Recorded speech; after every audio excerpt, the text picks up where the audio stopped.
1 Corinthians 8, 1 through 3 says, "Now concerning things sacrificed to idols, we know that we all have knowledge. Knowledge makes arrogant, but love edifies. If anyone supposes that he knows anything, he is not yet known as he ought to know. But if anyone loves God, he is known by him."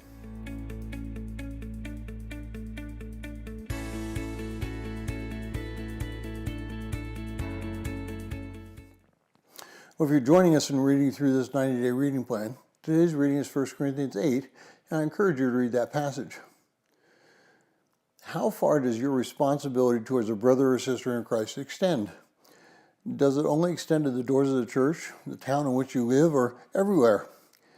This is a profound question and one that should be not lightly dismissed. The person who says that they can eat anything and flaunts that truth in front of a brother or sister who feels strongly that they cannot eat everything is sinning against that brother and sister just as much as if they slapped them. Our freedom does not extend everywhere. It doesn't even extend to the end of our nose. Our freedom extends into submission to others. This may be a difficult concept to understand. How am I both free and restricted? How can I do anything I want, yet be aware of those around me or who will hear about my activities?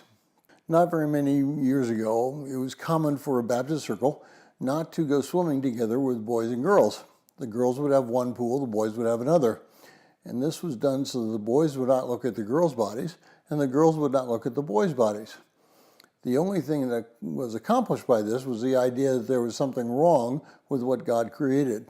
It wasn't teaching self-control. It was teaching abiding by law. There are those who are vegetarian. There are those who eat meat and dairy products. And unless you are a child, if you don't want to eat your broccoli, you don't have to. But nonetheless, you should not place your personal dietary restrictions on another believer.